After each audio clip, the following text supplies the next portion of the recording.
మన ప్రభువును మన రక్షకుడైన యేసుక్రీస్తు నామమున అందరికీ వందనాలండి. దేవునికి స్తోత్రాలు. యథావిధిగా ప్రతి గురువారపు రోజు మనం యేసుక్రీస్తు నామములు అనే శీర్షికన మనం దేవుని యొక్క మాటలు వింటున్నాం.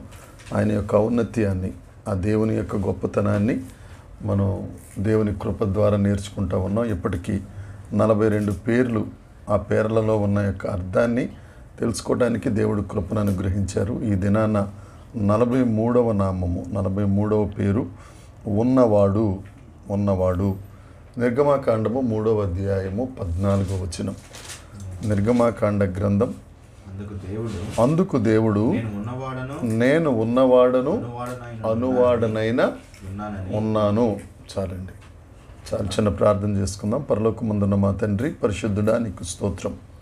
చెప్పువాడు పరిశుద్ధాత్మ దేవుడే. తండ్రి ఆత్మయే మీలో ఉండి మాట్లాడుతున్నారు, కానీ మాట్లాడినది మీరు కాదు అన్న నీ వాగ్దానాన్ని బట్టి స్తోత్రమయ్యా. యేసుక్రీస్తు నామములు ప్రభువనైనా మేము నేర్చుకోగలుగుటకు మీరు మాకు వివరిస్తున్నందుకే నీకు స్తోత్రాలు. మా అందరి మీద యేసు రక్తాన్ని ప్రోక్షిస్తున్నాం. ప్రతి విధమైన అడ్డంకులను, ప్రతి విధములైన ఇబ్బందికరమైన పరిస్థితులన్నింటినీ యేసు నామమున తొలగి పొమ్మని ఆజ్ఞాపిస్తున్నాం. సమస్త మహిమ, ఘనత, ప్రభావములు మీకే ఆరోపిస్తూ యేసుక్రీస్తు నామమున ప్రార్థించి అడిగి వేడుకొనుచున్నాము తండ్రి. ఆమేన్, ఆమేన్, ఆమేన్. దేవునికి స్తోత్రం.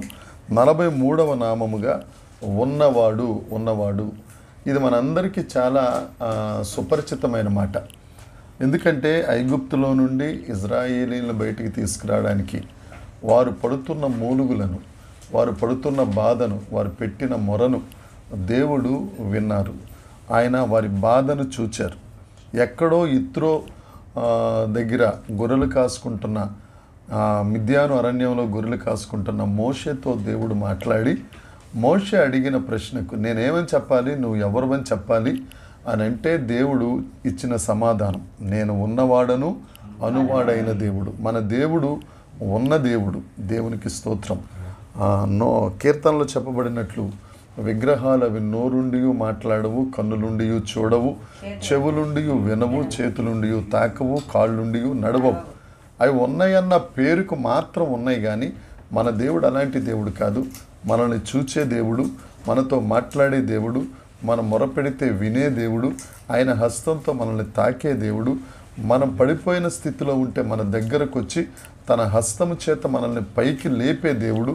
ఆయన సజీవుడైన దేవుడు. ఆయన సదాకాలము ఉన్న దేవుడు. ఆయన శాశ్వత కాలము నుండి శాశ్వత కాలము వరకు నిలిచి ఉన్న గొప్ప దేవుడు. ఆయన ఆది అంతం లేని గొప్ప దేవుడు అండి. ఆయన ఉన్నాడు. మనం ఎక్కడైతే ఉంటామో ఆయన అక్కడ ఉంటారు. మనకంటే ముందు ఆయన ఉంటారు. మనం ఎక్కడైతే ఏం మాట్లాడాలనుకుంటామో అనువాడుగా ఆయనే మొదట మన నాలుక మీద బీజాక్షరమై మనం పలికే మాట ఆయనదిగా ఉంటుంది. ఇక ఆయన మాట్లాడుతూ ఉంటే ఎదుటిగా ఉన్నవారు ఎంత బలవంతులైనా, ఎంత శక్తివంతులైనా, ఎలాంటి శత్రువైనా వాడు పారిపోవలసిందే. ఎందుకంటే మరణాన్నే జయించిన గొప్ప దేవుడు మన దేవుడు. ఆ దేవుడు ఎక్కడెక్కడ ఉంటాడో ఒక 4 మాటలు చూసుకుని మనం ముందుకెళ్ళిపోదామండి. అందరికీ తెలిసిన మాటలేవి. అగ్నిగుండంలో దేవుడు ఉన్నాడు. అగ్నిగుండంలో దేవుడు ఉన్నాడు. అగ్నిగుండంలో ఎవరు ఉండలేరు. అగ్నిని, పంచభూతాల్లో ఒకటైన అగ్నిని కానీ, నీరుని కానీ, లేకపోతే గాలిని కానీ, ఇలాంటి వాటిని జయించడం అనేది అంత సామాన్యమైన విషయం కాదు.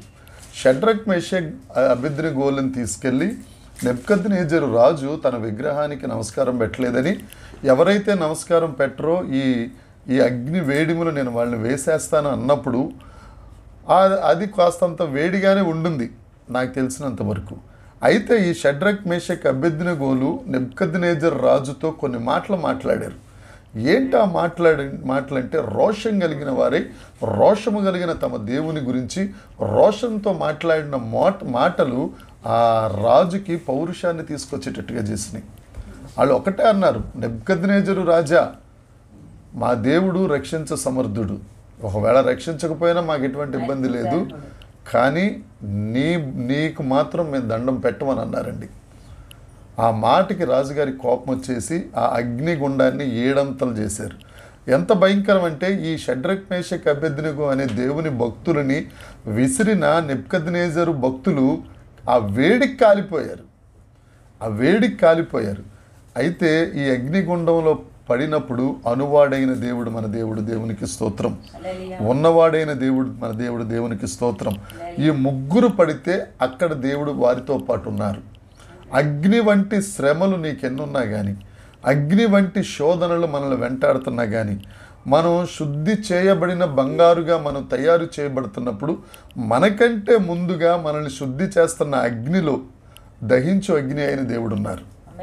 మనం దేవుని నామాలు ధ్యానిస్తున్నప్పుడు మొట్టమొదటిగా మనం ధ్యానించిన నామం దహించు అగ్ని అయిన దేవుడు. ఆయనే దహించు అగ్ని అయినప్పుడు ఇక మనం సృష్టించిన అగ్ని ఏమాత్రం? ఆయనే అగ్ని, దహించు అగ్ని, అది దేవుడు. మనం సృష్టించే అగ్ని ఏమాత్రం అండి? అగ్ని వంటి పరిస్థితులలో మనం ఉన్న దేవుని ప్రియులారా, మనతో పాటు దేవుడు ఉంటాడు. కాబట్టి ఆ అగ్ని మనల్ని ముట్టజాలదు. ఆఖరికి వెంట్రుక కాలిన వాసన కూడా వారి ముగ్గురు దగ్గర రాలేదు. అక్కడ ఉన్న వారందరూ ఆ ముగ్గురితో పాటు ఇంకొక వ్యక్తి దేవదూత స్వరూపము కలిగిన వాడు వారితో తిరుగుచుండనని సాక్ష్యం చెప్పారు. మనం ఈ అగ్ని వంటి శ్రమల్లో నేను ఒక్కడనే కష్టపడుతున్నాను, ఈ శోధనలన్నీ నాకే, ఏదో 73వ కీర్తనలో ఆసాపు గారు చెప్పినట్టు ప్రభువా భక్తిహీనుల క్షేమం చూడగా నాకు మత్సరం కలిగింది అని మనం అనుకుంటాం. కానీ మనకంటే ముందుగా మన తండ్రి అయిన అనువాడైన దేవుడు ఆ అగ్నిలో ఉన్నారు. దేవునికి స్తోత్రం. నువ్వు అగ్నిలోనికి వెళ్తున్నావు అని అంటే నీకంటే ముందు ఆయన ఉంటాడు. ఇంక నీకు బాధే ఉంది. పేరుకు మాత్రం మనం కనపడతాం. అగ్ని వంటి శోధనలో మనం నడుస్తున్నట్టుగా జనాలందరూ అయ్యో అని అనుకుంటారు. కానీ మన విశ్వాసం, మన నిరీక్షణ నాకంటే ముందుగా ఆ అగ్ని వంటి దేవుడు, దహించు అగ్ని అయిన దేవుడు దాని మధ్యన ఉన్నారు. దేవునికి స్తోత్రం. అది ఎలాంటి అగ్ని అయినా కానీ దానిలో నుంచి దేవుడు నిన్ను క్షేమంగా బయటికి తీసుకురాగలిగిన అనువాడైన దేవుడు మన దేవుడు. దేవునికి స్తోత్రం. రెండవది సింహాలు. ఆ సింహాలు మనిషిని తిననంత వరకు, అంటే మనిషి యొక్క రక్తం సింహం రుచి చూడనంత వరకు, మేనేటర్ కానంత వరకు పర్వాలేదు. ఎప్పుడైతే సింహం మనిషి రక్తాన్ని చూసి మేనేటర్ అయిందో ఇక దానికి రోజు మనిషి మాంసం అనేది కావాలి. అది అందరికీ తెలిసిన విషయమే. అయితే ఆ గుహలో ఉన్న సింహాలు ఎప్పటికప్పుడు మనుషుల్ని తింటూ ఉండేవి అవి. ఎందుకంటే రాజద్రోహం చేసిన వారికి శిక్ష ఏంటంటే సింహాల బోన్లో వేసేసేవారు. అలాంటి రాజద్రోహం చేశాడనే దానియేలు గారిని తీసుకెళ్ళి ఆ సింహాల బోన్లో వేసేయాలని 120 మంది దానియేలు గారికి వ్యతిరేకంగా కక్ష కట్టారు. అయితే మొత్తానికి ఆ సింహాల బోన్లో వేసే రోజు వచ్చింది. దానియేలు గారిని ఆ సింహాల బోన్లో వేయాలి. కానీ దానియేలు కంటే ముందు యోధా గోత్రపు సింహమైన యేసుక్రీస్తు ప్రభు అనువాడైన దేవుడు ఆ సింహాల గృహలో నిలబడున్నారు. దేవునికి స్తోత్రం. దానియేలు ఆ సింహాల బోన్లో వస్తున్నాడు, ఆన్ ది వే వస్తున్నాడు, పడుతున్నాడు. ఇక అంతకంటే ముందే యోధా గోత్రపు సింహమైన యేసు ప్రభు అక్కడున్నారు. ఆ కొదమ సింహమైన దేవుడు అక్కడున్నారు. సింహాలను మించిన కొదమ సింహం ఉండగా ఇంకా సింహం ఎక్కడ మాట్లాడుతుందండి? ఆ కొదమ సింహమైన దేవుడు ఈ దానియేలుని తన కౌగిటిలో భద్రపరుచుకొని ఉండగా ఈ మామూలు సింహాలు ఏమీ చేయలేకపోయినాయి. ఒకవేళ మనకు వ్యతిరేకంగా మన శత్రువులు కానీ, లేకపోతే నీ ఆర్థిక పరిస్థితులు కానీ, నీ అనారోగ్య పరిస్థితులు కానీ, ఇంకొక ఇతరత్ర వేరే పరిస్థితులు కానీ, లేకపోతే నీ బంధువులే సింహాలే నిన్ను లాక్కుని పీక్కుని తిందామని అనుకుంటున్నప్పుడు, నిన్ను ఒంటరి చేసినప్పుడు అనువాడైన దేవుని మీద నువ్వు ఆధారపడితే, ఆ దేవుడిని నువ్వు ఆశ్రయిస్తే ఆయన కౌగిటిలో నిన్ను భద్రపరిచి, ఆయన అంటారు కదా యెషయా గ్రంథంలో, నా చేతి మీద నిన్ను చెక్కుకుంటారండి. రాసుకోవటం కాదు, రాత చెరిగిపోద్ది. చెక్కుకున్నది స్థిరస్థాయిగా శాశ్వతంగా నిలిచిపోద్ది. ఆయన చేతి మీద నిన్ను చెక్కుకుని మనల్ని ఆయన కౌగిట్లో ఉంచుకుంటారు. ఎన్ని సింహాలు ఎదురుగుండా ఉన్నా కానీ ఎటువంటి అపాయం రాదు. గాఢాంధకారపు లోయలో తోడుగా ఉన్న దేవుడు సింహాల బోనైనా మనకు తోడుగా ఉంటాడు. అక్కడ ఆయన ఉంటాడు అనే దేవుడు అక్కడ ఉన్న దేవుడు. దేవునికి స్తోత్రం. సింహాల బోన్లో ఉన్నారు, అగ్నిలో ఉన్నారు. మూడవది నీటి ఉధృతిని ఆపటం అనేది సామాన్యమైన విషయం కాదు. అలాంటిది సముద్రం పొంగి పొర్లుతూ ఉంటే మోషే చేతి కర్ర ఎత్తగా దేవుడు తూర్పుగాలిని విసరచేయగా, దేవుడే తూర్పుగాలిని ఆయన గాలి గదులలో దాచి ఉంచిన, ప్రసంగి గ్రంథం 11వ అధ్యాయం ఉంటుందండి. గాలిని గదులలో దాచాడు యేసుక్రీస్తు ప్రభు. ఎందుకంటే ఆ దాచబడిన గాలి ఎప్పుడైతే దేవుడు ఆజ్ఞాపించి నువ్వు ఎర్ర సముద్రం మీద విసురు అనే తూర్పు గాలికి ఆజ్ఞాపించాడో సముద్రం 2 పాయలైపోయింది. సముద్రం పాయలైపోవడం అంటే ఆషామాషి విషయం అండి. అది అంత సామాన్యమైన విషయం కాదు. ఒక కాలువన పాయలు చేయాలంటేనే రకరకాల ప్రాజెక్టులు చేస్తారు మనోళ్ళు. అట్లాంటిది ఒక రాత్రిలో సముద్రం ఈ చివరి నుంచి ఆ చివరికి పాయలైపోయి ఆరిన నేలగా తయారు చేయబడి 30 లక్షల మంది 6 లక్షల ఇజ్రాయేలు కాల్బలం యెహోవా నా బలమా అని పాడుకుంటా వెళ్తూ ఉంటే అసలు అది ఒళ్ళు గగుర్పాటు పొడిచే సందర్భం. చూచిన వారు ఒకవేళ శత్రువులు ఎవరన్నా చూస్తే వారి గుండె జారిపోతుంది. సముద్రం 2 పాయలైపోయింది. వీరు సముద్రం కింద తన పిల్లలు నడిచెళ్తూ ఉంటే ఉన్నవాడైన దేవుడు వారి ముందున్నాడు, వారిని చుట్టూ ఆవరించున్నాడు, వారి వెనక ఉన్నాడు, వారి పైన ఉన్నాడు. ఎటు చూసినా వారి చుట్టూ దేవుడు ఉన్నాడు. దేవునికి స్తోత్రం కలుగునుగాక. నా వల్ల కాదు, ఇక నాకు అసాధ్యం అనుకునే పరిస్థితులలో సైతం మనం గుర్తుపెట్టుకోవాల్సింది మనుషులకు అసాధ్యమే కానీ దేవుడికి సమస్తము సాధ్యమే. అసాధ్యపరిచే దేవుడు ఆ అసాధ్యమైన పరిస్థితులలో దేవుడు మనతో పాటు ఉన్నాడు.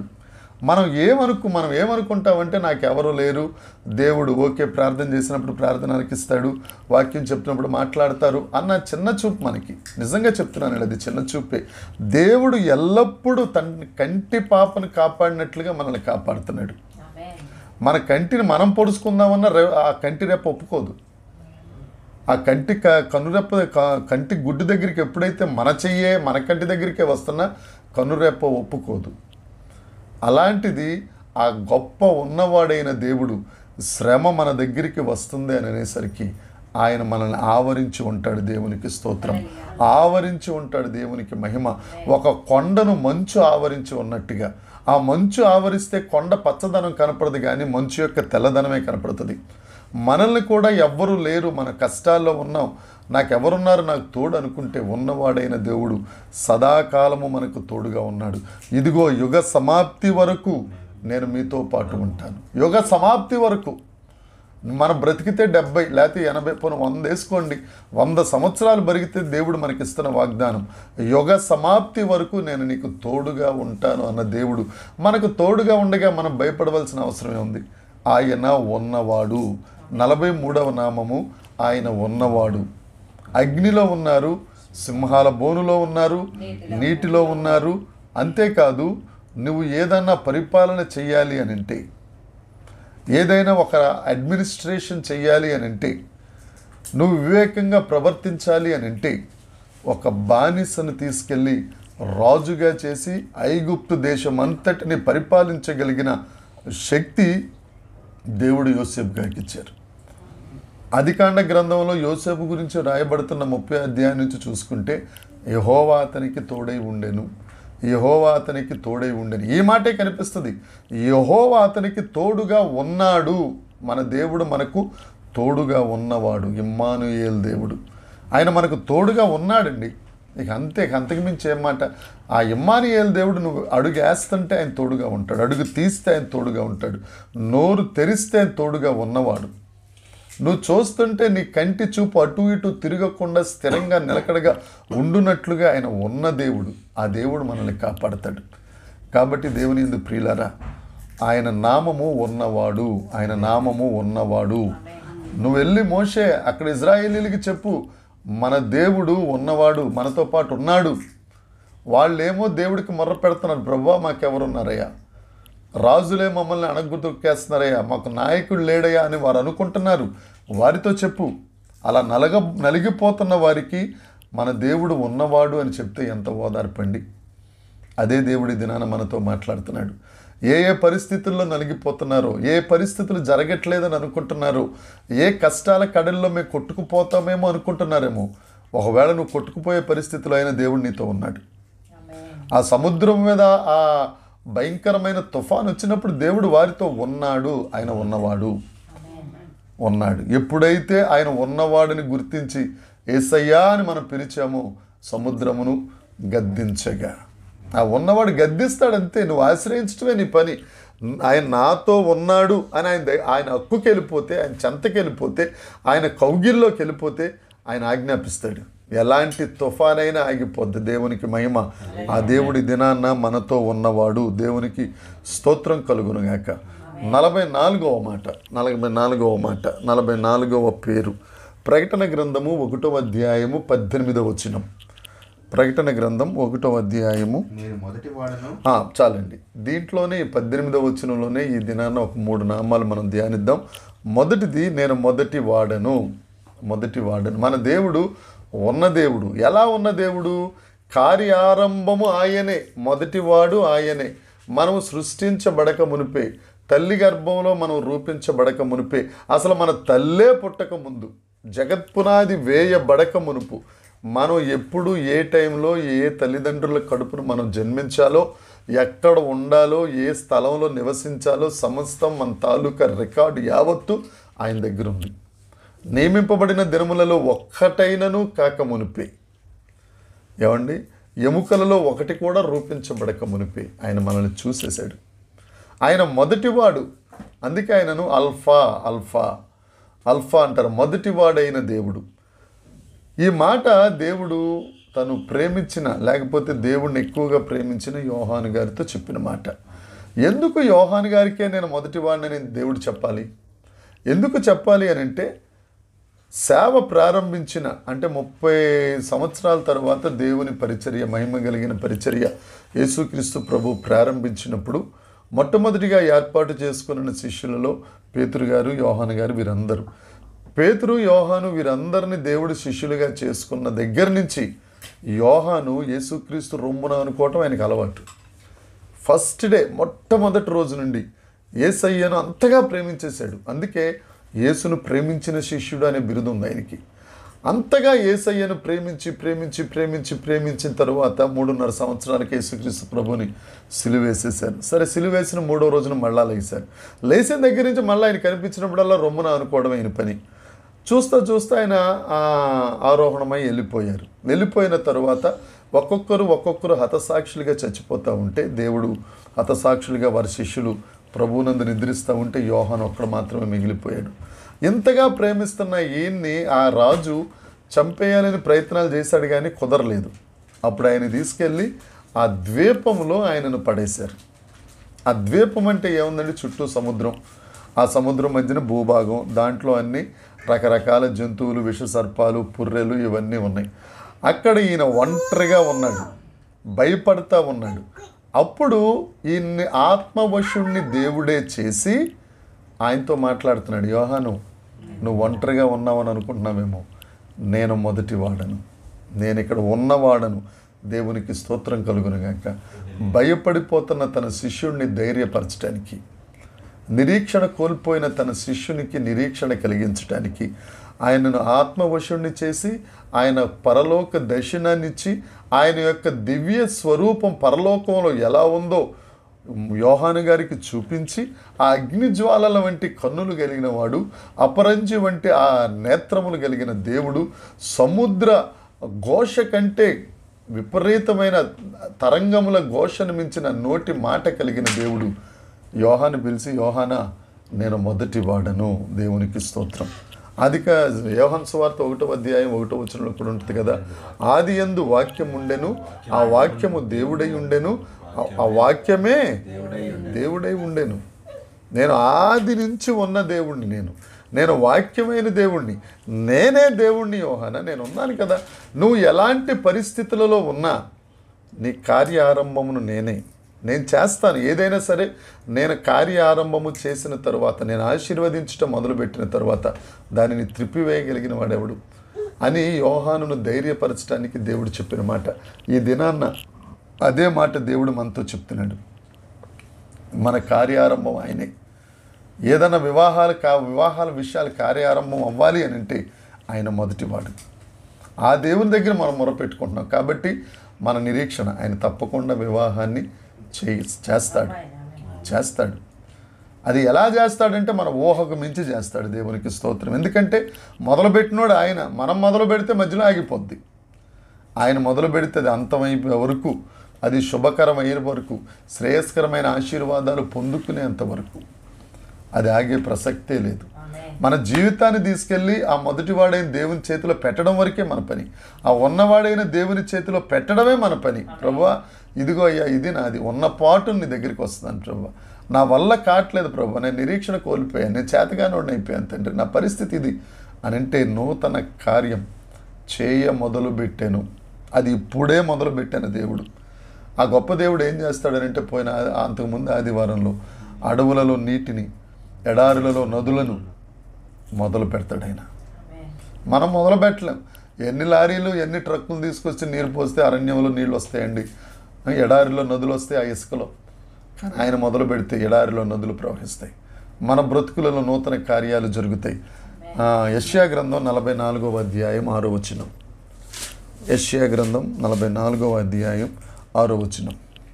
ఇశ్రాయేలు రాజైన యెహోవా వారి విమోచకుడైన సైన్యములకు అధిపతియగు యెహోవా ఇలా చెప్తున్నారు, నేను మొదటివాడను కడపటివాడను, నేను తప్ప ఇంకొక దేవుడు లేడు. నేను మొదటివాడిని నేనే, కడపటివాడను నేనే, నేను మొదలు పెట్టేవాడిని నేనే, ముగించేవాడిని నేనే. ఇంకెవ్వడు అసలు ఎవ్వరూ నీ కార్యం జరిగించలేరు. ఒకవేళ మనం అటు ఇటు పరిస్థితులను బట్టి, మనకున్న స్థితిగతులను బట్టి అటు ఇటు చూచినా కార్యం చేయవలసినడు మాత్రం దేవుడే, ముగించవలసినడు మాత్రం దేవుడే.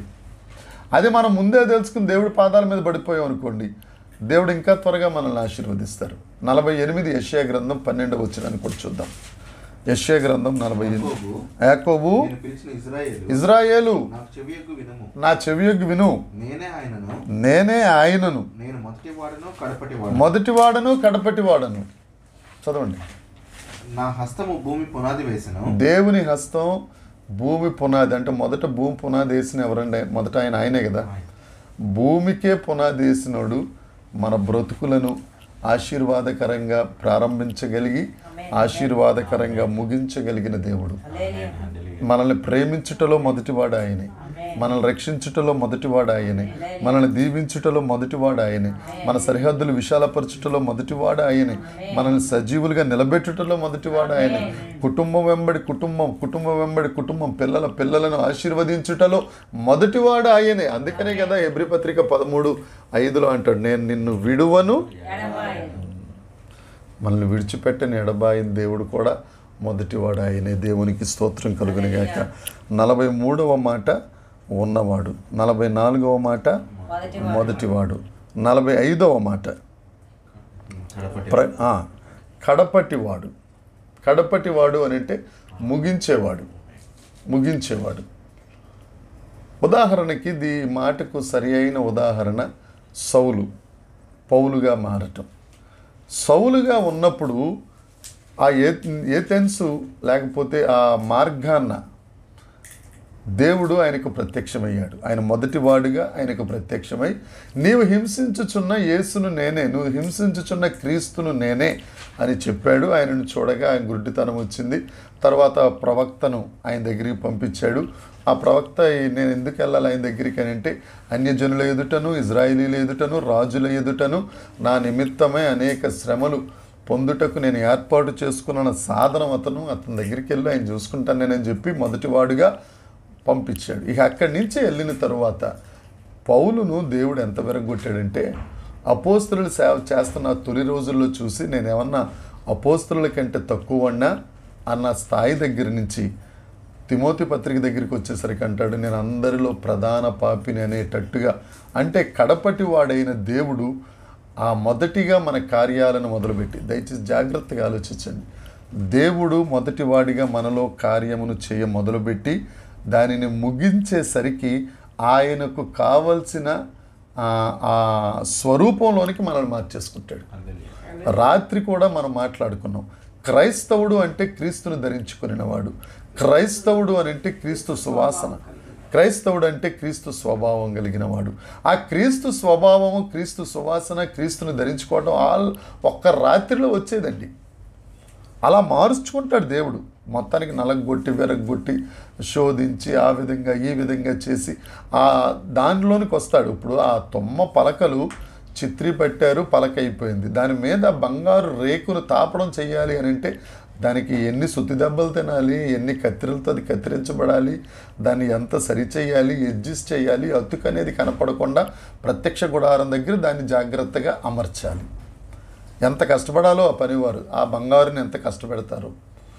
అలాగే క్రీస్తు స్వరూపంలోనికి కడపటి వాడైన దేవుడు ఏం చేస్తాడంటే సౌలును పౌలుగా మార్చి ఒక 14 పత్రికలు రాపిచ్చి విశ్వాస యాత్రలో అవి ఎంతో ఉపయోగకరమైనవిగా చేసి ఆఖరికి ఆయన ఇస్తాడు ఒక స్టేట్మెంట్. 2 తిమోతి పత్రిక 4వ అధ్యాయం 5వ వచనం, 6వ వచనం, 7, 8 వచనాలు చదువుదాం. అన్ని విషయాలలో కడపటి వాడైన దేవుడు పౌలు గారిని ఆయన స్వరూపంలోనికి మార్చిన తర్వాత ఆయన తిమోతికి చెప్తున్న సాక్ష్యం, తిమోతి అన్ని విషయాల్లో నువ్వు మాట్లాడే విషయంలో మితం, తినే విషయంలో మితం, తాగే విషయంలో మితం, తాగడం అంటే మంచినీళ్ళు తాగే విషయంలో మితం, నిద్రించే విషయంలో మితం, అన్ని విషయాల్లో మితంగా ఉండాలి, శ్రమపడాలి, పని చేయాలి, నీ పరిచర్యను సంపూర్ణంగా జరిగించుము. పానార్పణంగా పోయబడ్డం అంటే కడపటి వాడైన దేవుడు చేస్తేనే మనం పానార్పణంగా పోయబడతాం. అదే ఆ వాక్యంలో సారాంశం అండి. పానార్పణంగా ఎవరు పోయబడతారండి? నీళ్ళలాగా ఎవరు తయారైపోతారు? ఎదుటివారి దాహం తీర్చడానికి నేను నీళ్ళలా మారాలి అని అంటే నా స్వశక్తి కాదు, నా స్వనీతి కాదు, నా బలం సరిపోదు. ఆ మొదటి వాడైన దేవుడు కార్యాన్ని ప్రారంభించి కడపటి వాడైన దేవుడు కార్యాన్ని ముగిస్తున్నప్పుడు మనం ఆ చివరి స్టేజ్కి వచ్చేసరికి చెప్పే స్టేట్మెంట్, నేను పానార్పణముగా పోయబడుచున్నాను, నేను వెళ్ళిపోయే కాలం వచ్చేసింది. అంటే కార్యం దేవుడు ముగించేస్తున్నాడు, కడపటి వాడు ముగిస్తున్నాడా? మంచి పోరాటం పోరాడి అది మొదలుపెట్టిన దేవుడు మంచి పోరాటం ముగించేటట్టుగా చెయ్యాలి అని అంటే మనం ముందుగా ఉన్నవాడైన దేవుడి దగ్గర మనం ప్రస్తావించుకున్నాం. ఒక షడ్రక్, మేషక్, అబేద్నెగో, ఒక దానియేలు, ఒక మోషే, ఒక యోసేపు, వీళ్ళు కార్యాన్ని ప్రారంభించి ముగించారు అని అంటే మొదటివాడు వారితో పాటు ఉన్నాడు, ఉన్నవాడు వారితో పాటు ఉన్నాడు, కడపటి వాడైన దేవుడు వారితో ఉన్నాడు. కాబట్టి వాళ్ళు చెప్పిన స్టేట్మెంట్, మేము మంచి పోరాటం పోరాడాం, విశ్వాస వీరుల జాబితాలోనికి వారు రాగలిగారు. ప్రియమైన దేవుని ప్రజలారా, మనం కూడా విశ్వాస పోరాటం పోరాడాలి, మంచి పోరాటం పోరాడాలి అని అంటే మొదటి వాడైన దేవుని చేతిలో మనం ఉండాలి, ఆ చేతుల్లోనే ఉండాలి.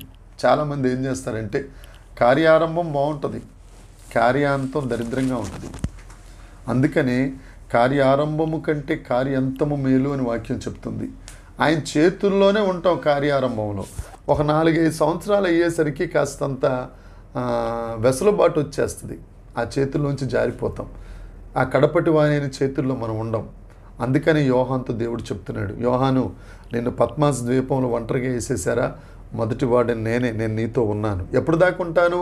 నువ్వు ప్రకటన గ్రంథం చదివి నువ్వు మరలా ప్రభువునందు నిద్రించే కడపటి వరకు నేను నీతోనే ఉంటాను. అదే మాట, యుగ సమాప్తి వరకు నేను ఉంటానంటే నీ ఆఖరి శ్వాస వరకు. స్టెఫెను తలపైకెత్తి చూడగా ఆకాశము తెరవబడుటయు, యేసుక్రీస్తు అక్కడ నిలవబడుటయు. కడపటి వాడు నిలబడతాడు, నీకు స్వాగతం చెప్తాడు, వెల్కమ్ వెల్కమ్ వెల్కమ్ అని చెప్తాడండి. మనకి యోహాన్ గారికి వెల్కమ్ చెప్పాడు ఆయన. అట్టి రీతిగా దేవుడు మనకు ఆ మంచి పోరాటం పోరాడాలి. తర్వాత అండి 2 తిమోతి పత్రిక 4వ అధ్యాయం 7వ వచనం, నా పరుగు కరముట్టించితిని, విశ్వాసము కాపాడుకుంటుని, ఇక మీదట నా కొరకు నీతి కిరీటం ముంచబడి ఉన్నది. దేవునికి స్తోత్రం. నువ్వు నీతి కిరీటం ఉండాలంటే మొదటి వాడి దగ్గరే కాదు, కడపటి వాడి దగ్గర కూడా నువ్వు ఉండాలి. ఈ మొదటి వాడి దగ్గర నుంచి కడపటి వాడి వచ్చేంత వరకు నీతో ఉన్నవాడైన ఆయన ఉంటాడు నీతో. ఏదైనా ఆయనేనండి. మొదటి వాడిగా మొదలుపెట్టాడు కార్యం, అక్కడి నుంచి కడపటి వాడికి వెళ్ళేంత వరకు నువ్వు వేసే ప్రతి అడుగులోనూ ఉన్నవాడైన దేవుడు మనతో ఉన్నాడు. దూతల పరిచర్య మనకు ఉంటుంది. నీ పాదములకు రాయి తగులకుండా వారు కాపాడుతారు.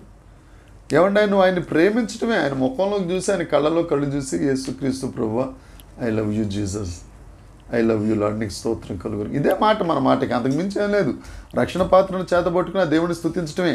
ఆ ఉన్నవాడైన దేవుడు దూతలకు చెప్తున్నా, తీసుకెళ్ళండి, చివరి వరకు తీసుకెళ్ళి విశ్వాసాన్ని కాపాడి ఆ నీతి కిరీటం ఈయన కొరకే కదా మనం చేసింది, ఆయనకి ఇవ్వండి.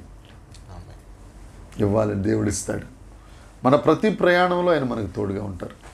కాబట్టి మొదటిది ఉన్నవాడైన దేవుడు, రెండవది మొదటివాడైన దేవుడు, మూడవది కడపటి వాడైన దేవుడు, నాలుగవది ఇది ఎన్నో నామం అండి? 45 చదువుదామండి. అదే మాట ప్రకటన 1:18 46 జీవించువాడను ఇది మంచి నామం అండి. మన దేవుడు జీవించే దేవుడు, యుగ యుగాలు జీవించే దేవుడు, శాశ్వత కాలం నుంచి శాశ్వత కాలము వరకు జీవించే దేవుడు. మన దేవుడు మనల్ని చూస్తున్నాడో లేదో అని రకరకాల అనుమానాలు రావచ్చు. నువ్వు జీవిస్తున్నావంటేనే ఆ జీవింపజేసే దేవుని యొక్క జీవమే నిన్ను జీవిస్తుంది. ఒక్క మాట యోహాను సువార్త 14వ అధ్యాయం 19వ వచనాన్ని ఒకసారి చూద్దామండి. యోహాను సువార్త 14వ అధ్యాయము 19వ వచనం. అయితే మీరు నన్ను చూతురు, నేను జీవించుచున్నాను గనుక. అది నేను జీవించుచున్నాను గనుక మీరును జీవింతురు. అది మనం జీవిస్తున్నామంటే ఆయన జీవిస్తున్నాడు కాబట్టి మనం జీవించినంత కాలము ఆయన జీవిస్తాడు. మన తర్వాత తరాలు జీవించినంత కాలం జీవిస్తాడు. ఆళ్ళ తరాలు జీవించినంత కాలం జీవిస్తాడు. అంటే ఎల్లకాలం ఆయన జీవిస్తానే ఉంటాడు. ఆయన జీవిస్తున్నాడు కాబట్టి మనం జీవిస్తున్నాం. ఆయన మనల్ని పోషిస్తున్నాడు కాబట్టి మనం పోషించబడుతున్నాం. ఆయన మనల్ని జీవంలోనికి నడిపిస్తాడు, అంతేకాదు సమృద్ధిలోనికి నడిపిస్తాడు. సమృద్ధిలోనికి. అదే యోహాను సువార్త 10వ అధ్యాయం 10వ వచనం చూస్తే, యోహాను సువార్త 10వ అధ్యాయం 10వ వచనం. దొంగతనమును హత్యను నాశనం చేస్తారు వచ్చును గాని మరి దేనికి రాడు. గొర్రెలకు జీవం కలుగుటకును, జీవం కలగడానికి, అది సమృద్ధిగా కలుగుటకును, సమృద్ధి జీవం కలగడానికి నేను వచ్చితనని మీతో నిశ్చయంగా చెప్పుచున్నాను. మన దేవుడు జీవించుచున్న దేవుడు, మన దేవుడు సజీవుడైన దేవుడు. ఆ మాట చాలండి, మనకు ధైర్యం వచ్చేస్తుంది. ఆ సజీవుడైన దేవుడు తండ్రి కుడిపార్శ్వాన సింహాసనాసనుడే ఉన్నాడు. ఆయన రాజుల రాజు, ప్రభువుల ప్రభువు. ఆయన దేవుడు, మన దేవుడు. ఆయన జీవిస్తున్నాడు కాబట్టి మనం జీవిస్తున్నాం. ఆయన మనం జీవంలో నడిపిస్తాడు, అంతేకాదు నీకు సమృద్ధి జీవాన్ని ఇస్తాడు ఆయన. కాకపోతే నువ్వు ఆ ఆకాంక్ష కలిగిన వాడిగా ఉండాలి. పర్లేదులే ఎలాగోలా జీవించేద్దాంలే అనుకుంటే నీ బ్రతుకు అలాగే ఉంటుంది. అలా కాదు ప్రభువా, సమృద్ధి అయిన వాక్యపు జీవం నాకు కావాలి, సమృద్ధి అయిన ఆత్మజీవం నాకు కావాలి, దేవ సమృద్ధి అయిన నీ ప్రేమ అనే జీవం నాకు కావాలి అని అంటే ఆయన వాగ్దానం చేశాడు. నేను జీవమును సమృద్ధి అయిన జీవమును, సమృద్ధి అయిన జీవం. ఆ సమృద్ధి ఎలా ఉంటుందంటే, ఇప్పుడు మనం ట్యాప్ కింద ఒక బింది పెట్టి నీళ్లు నిండిపోయిన తరువాత పొంగి పొర్లే జీవాన్ని దేవుడు మనకి అనుగ్రహిస్తాడు. మనం జీవంతో నింపబడటం కాదు, అనేకులను జీవాధిపతి జీవించుచున్న దేవుని వైపు మనం ఆకర్షించగలం. మరణించిన వారిని సహితం, ఇప్పుడు హాగర్ ఉందండి, చచ్చిపోదామని వెళ్ళిపోయింది అంటే లిటరల్గా ఇక తను మరణించేసినట్టే ఒక రకంగా చెప్పుకోవాలంటే. కొడుకు చచ్చిపోతాడు, నేను చచ్చిపోతాడు అనుకునే వెళ్ళింది ఆవిడ. కానీ ఆదికాండం 16వ అధ్యాయం 8వ వచనం పోయినసారి మనం చదువుకున్నాం. దేవుని దూత ఆమెను నీటి బొగ్గ దగ్గర కనుగొనెను. అంటే దేవుని దూత ఆ జీవం ఆమెను వెతుక్కుంటా వచ్చింది. ఆమెను వెతుక్కుంటా రావటమే కాదు, తన కౌగిలిలో ఉన్న చిన్న బిడ్డను ఆశీర్వదించి రాజులుగా ఆ బిడ్డను ఆశీర్వదించేసింది. ఒకవేళ జనాలందరి హస్తం ఆ బిడ్డకు తోడుగా ఉన్న ఇతనే రాజుగా ఉంటాడు. చూడండి, ఎలాంటి చచ్చిపోదాం అనుకుని వెళ్ళిపోయిన జీవాన్ని, నిర్జీవం అయిపోదాం అనుకున్న దాన్ని దేవుడు ఎదురుబడి జీవాన్ని ఇచ్చి సమృద్ధి జీవాన్ని ఇచ్చాడు ఆమెకు. సారేపతు స్త్రీ ఇక ఆ రొట్టె ఆ రోజు కాల్చుకుని తినేసి ఆమె కుమారుడు చచ్చిపోదాం అని అనుకున్నారు. ఏలియా గారు వారితో పాటు 3.5 సంవత్సరాలు ఉంటే ఆ పిండె ఊరతానే ఉంది, ఆ నూనె ఊరతానే ఉంది. ఎక్కడి నుంచి వస్తుందో తెలియదు. మొత్తానికి ఆ చచ్చిపోదాం అనుకున్న వారికి దేవుడు జీవాన్ని ఇవ్వటమే కాదు, సమృద్ధి జీవాన్ని ఇచ్చాడు. అంతేకాదు ఇప్పటికీ ఆ సారేపతు విధవరాలు మనతో మాట్లాడి మన దేవుడు జీవించుచున్న దేవుడు అని మనకు ప్రకటిస్తూ ఉంది. మనం కూడా ఆ దేవుడి మీద ఆధారపడినట్లయితే ఒకవేళ మరణకరమైన పరిస్థితులు వచ్చినా వాటన్నిటిని జీవముగా మార్చగలిగిన సజీవుడైన దేవుడు మన పక్షాన ఉన్నారు. ఏలియా గారు మరణాపేక్ష కలిగిన వాడు. నేను చచ్చిపోతానన్నా వాడిని పైకి లేపి భోజనం పెట్టి ఆయనతో మాట్లాడి రాజులను అభిషేకించేవాడిగా చేసి సమృద్ధి అయిన జీవం, ఇక అంతకు మించిన జీవం ఎవరు లేరండి. మరణం చూడకుండా మరి వెళ్ళిపోయాడు ఆయన. దేవునికి స్తోత్రం. అది జీవింపచేయటువంటి, అది సమృద్ధి జీవం ఇవ్వడం అంటే. మన ఆత్మీయ అనుభవంలో సమృద్ధిని దేవుడు అనుగ్రహిస్తారు. మనం ఆయన పట్ల ఆకాంక్ష కలిగి ఉండాలి. అందుకే అపోస్తులు అందరూ కలిసి ఒక స్టేట్మెంట్ ఇస్తారండి. అపోస్తుల కార్యాలు 17వ అధ్యాయం 28వ వచనం ఒకసారి చూద్దాం. అపోస్తుల కార్యాలు 17వ అధ్యాయము. మనం ఆయన యందు బ్రతుకుచున్నాము, మనం ఆయన యందు బ్రతుకుతున్నాం, చలించుచున్నాము, తిరుగుతున్నాం, ఉనికి కలిగి ఉన్నాం. మనకంటూ ఒక ఉనికి ఉంది. అటువలే మనం ఆయన సంతానమని మీ కవీశ్వరులలో కొందరు చెప్పుకొనుచున్నారు. మనం ఎక్కడున్నామంటండి? దేవుళ్ళో ఉన్నాం, జీవించుచున్న దేవుళ్ళో ఉన్నాము.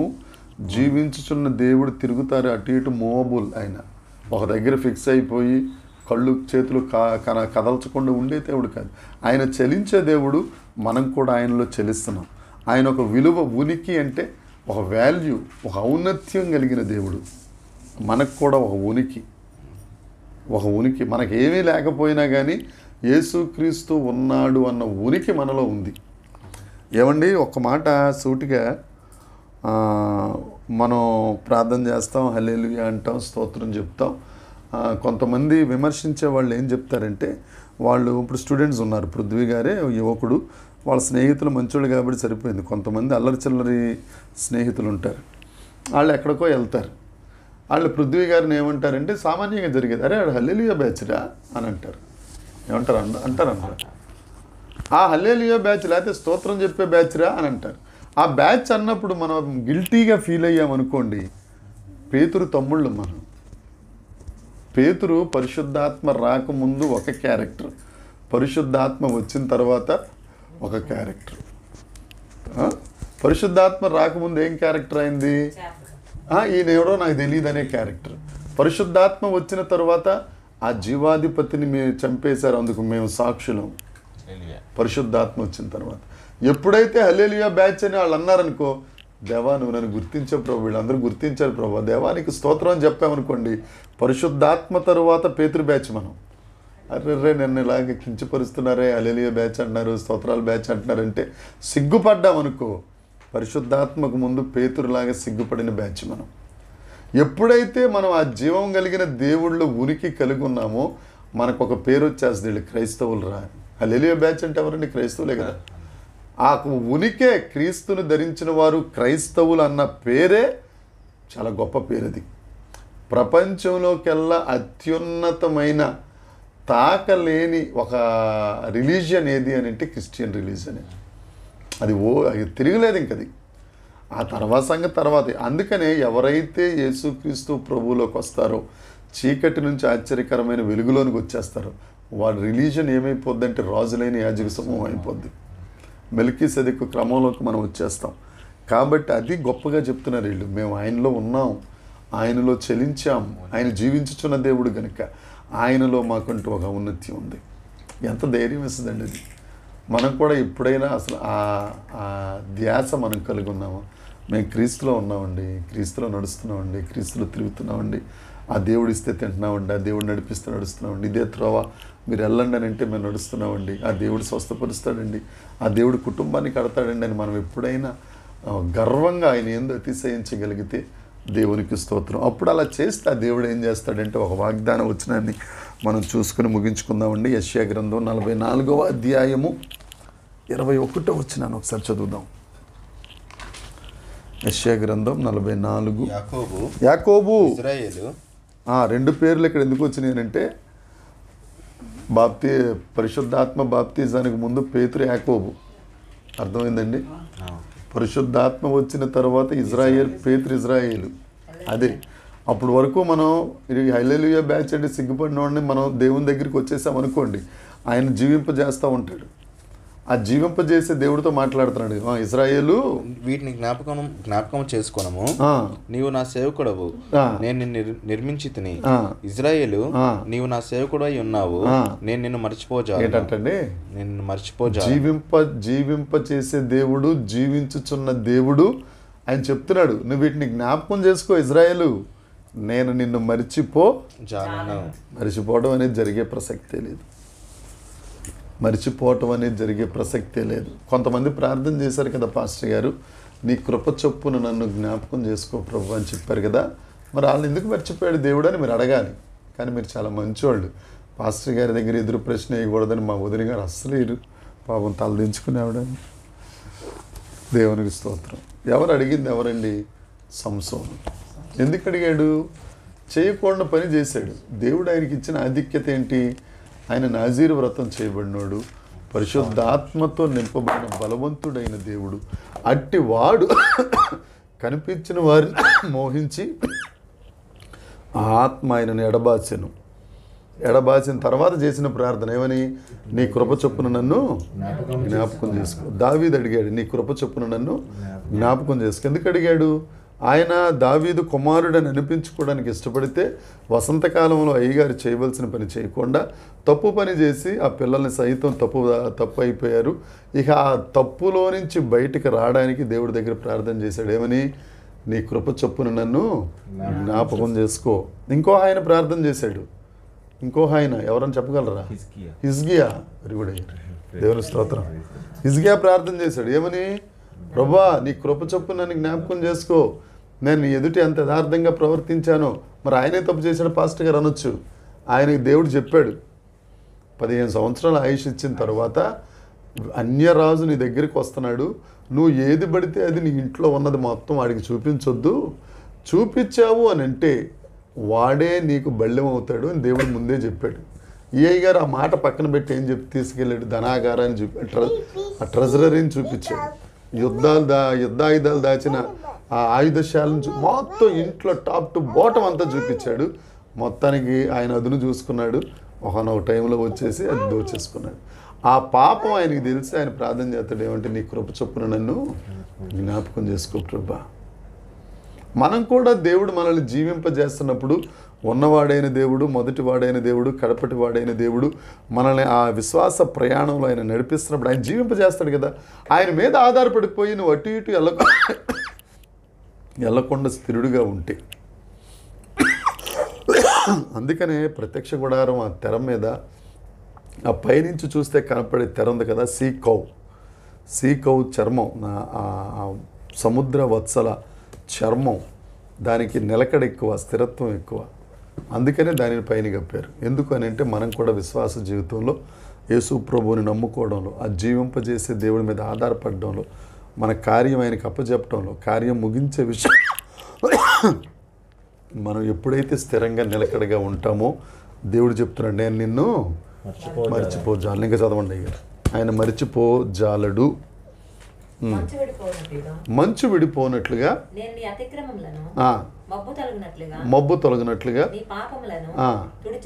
దేవునికి స్తోత్రం. మంచు విడిపోనట్లుగా ఏం చేస్తాడట?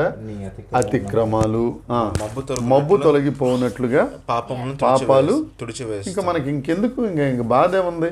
మీరు ఒక పని చేయండి. తర్వాత, ఇప్పుడు కాదులేండి, తర్వాత ఇదే 44వ అధ్యాయం ఆ పైనుండి చదువుకొస్తూ ఉంటే ఒకడట ఒక టేక్ చెట్టుని, ఒక మంచి చెట్టుని పాతాడు. మరి వీళ్ళకి ఎవరికైనా గుర్తుందో లేదో, ఎప్పుడో కొన్ని సంవత్సరాల క్రితం సిద్ధార్థ నగర్లో చెప్పాం ఈ వాక్యం. మన ఇంటి దగ్గర కాదండి, ఎవరింటికి తీసుకెళ్ళేస్తే నన్ను, వాళ్ళ ఇంటి దగ్గర చెప్పిన మాట. ఒకడు ఒక చెట్టును నాటుతాడు, ఆ చెట్టును నాటిన తర్వాత దాన్ని నరుకుతాడు, దాంట్లోంచి పొలలో కట్టెలు చేసి పొయ్యిలో పెట్టుకుంటాడు, దాన్ని జారు చేసుకుంటాడు, మంచంగా చేసుకుంటాడు, మంచం చేస్తాడు, ఇవన్నీ చేసుకుని ఒక బొమ్మ చేసుకుని నువ్వే నా దేవుడు అని అన్నిటికీ అదే. కానీ మన దేవుడు అలాంటి దేవుడు కాదు. మన దేవుడు ఉన్నవాడు, మన దేవుడు మొదటివాడు, మన దేవుడు కడపటివాడు, మన దేవుడు జీవించుచున్నవాడు. ఆ దేవుడు మన అతిక్రమాలని తీసేస్తాడు, ఆ దేవుడు మన పాపాలని తీసేస్తాడు, మనల్ని మర్చిపోజాడు. ఇంకా చదవండి. నేను విమోచించి ఉన్నాను. మనల్ని విమోచిస్తాడు. ఎక్కడి నుంచి విమోచిస్తాడు? పాపం నుంచి, అతిక్రమాల నుంచి, కష్టాల నుంచి, నష్టాల నుంచి, అనారోగ్యం నుండి, ప్రతి అవసరత నుంచి విమోచిస్తాడు. నా యొద్దకు మల్లుకొనుము, యెహోవా ఆ కార్యమును సమాప్తి చేసి ఉన్నాడు. ఏం చేస్తాడటండి? సమాప్తి చేసి అంటే ఏంటి? ఇంకా ఇక శేషం అనేది, నీకు అవసరత అనేది లేకుండా చేస్తాడు దేవుడు. చేస్తాడు. ఆయన నేను అవసరం లేకుండా చేస్తానంటే నీ వల్ల ఎక్కడ వద్దులే ప్రభువా, నీ వల్ల ఎక్కడ వద్దులే ప్రభువా అని మనం అంటూ ఉంటాం. కొంతసేపు వింటాడు, సర్లే నీ నమ్మకం అది కదా, నేను ఎందుకు చేస్తానులేని దేవుడు కూడా చేయటం మానేస్తారు. కాబట్టి విశ్వాస యాత్రలో దేవుడు అన్నిటినీ సమస్తాన్ని ముగిస్తాడు, ఆయన విమోచిస్తాడు, మనల్ని మర్చిపోడు. కాబట్టి మన జీవితాలు ఎవరి చేతిలో పెడదామంటే ఉన్నవాడైన దేవుని చేతిలో పెడదాం, కార్యారంభమైన దేవుని చేతిలో పెడదాం, కార్యాంతమైన దేవుని చేతిలో పెడదాం. మనల్ని జీవింపజేసి మనకంటూ ఒక ఉనికిని, ఒక విలువనిచ్చి ఆ దేవుని చేతిలో పెడదాం. దేవుడి మాటలు దీవించునుగాక. దేవుని కృప మనందరికీ తోడై ఉండునుగాక. ఆమేన్, ఆమేన్, ఆమేన్, ఆమేన్.